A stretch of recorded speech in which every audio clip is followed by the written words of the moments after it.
দায়িত্ব আপনাদের। এই ধানের শীষ কার? শহীদ জিয়া, ঠিক না?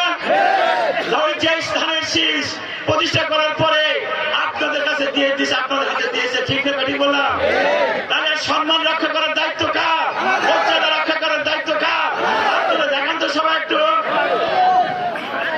হাজারো জন আপনার দায়িত্ব নিয়েছেন, তাহলে কাল থেকে আপনার সাভারের প্রতিটি গ্রামে আপনারা যদি ছুটে যান, প্রতিটি বাড়ি বাড়ি ঘরে ঘরে গিয়ে এই দেশ গড়ার পরিকল্পনা নিয়ে আগামী নির্বাচনের জন্য এই জনগণকে সংগঠিত করতে হবে।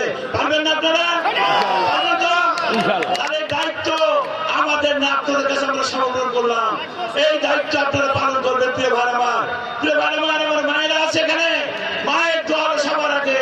মা যদি দোয়া করে, তত বাধা আসুক, কোনো বাধা আটকাতে পারবে না আমাদেরকে। প্রিয় ভাই আমার, তাই আমি মাদের কাছে আহ্বান জানাবো, আমার মায়েরা মায়েদের কাছে যাবে, প্রতিটি ঘরে ঘরে আমার মায়েরা যে আপনারা এই ভোট গুলা যাতে ধানের শীষের পক্ষে আসে আপনারা ঠিক করবেন। আর এই সাভারের উন্নয়ন, সাভার এখন আমাদের কৃষির চেয়ে আমের দিকে ঝুঁকি নিয়েছে। এই আম শিল্পকে প্রসারিত করার জন্য এই এলাকায় আমরা যদি আমের হিমাগার করতে পারি, তাহলে কৃষকেরা ন্যায্য মূল্য পাবে এবং এখানকার আম বিশ্বের সব দেশে আমরা রপ্তানি করতে পারবো। আম গবেষণা করা হবে।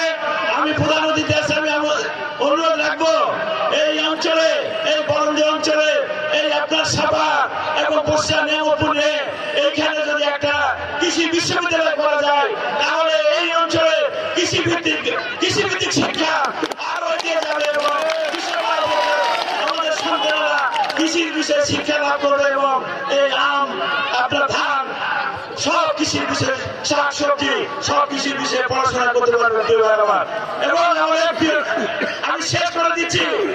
প্রিয় ভাই আমার, আমি শেষ সময়ে আল্লাহর রহমত কামনা করে, সাহায্য কামনা করে, আপনাদের সব কামনা করে আল্লাহ পাক যেন এই যে 12 তারিখে রাত্রি 12 তারিখে নির্বাচনের পরে রাত্রি 12টার সময় আল্লাহ পাকের তরফ থেকে যেন সুসংবাদ আসে, বিজয়ের সুসংবাদ।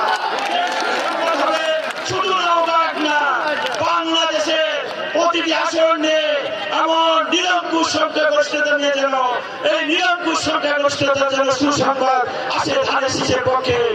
আর আমরা যেন আমাদের প্রিয় নেতা, 18 কোটি মানুষের প্রিয় নেতা, গণতন্ত্রকামী মানুষের আস্থার প্রতীক তারেক রহমানকে এই দেশের মানুষ যেন দেশ সেবার সুযোগ করে দিয়ে এই যে দেশ গড়ার পরিকল্পনা বাস্তবায়নের মধ্য দিয়ে আমরা এই সব ধর্ম বর্ণ নির্বিশেষে সকল মানুষের সেবা করার, উন্নয়ন করার, কাজ করার জন্য তৌফিক এনায়েত করে মহান আল্লাহর পাকের কাছে সাহায্য কামনা করে আমার বক্তব্য শেষ করলাম।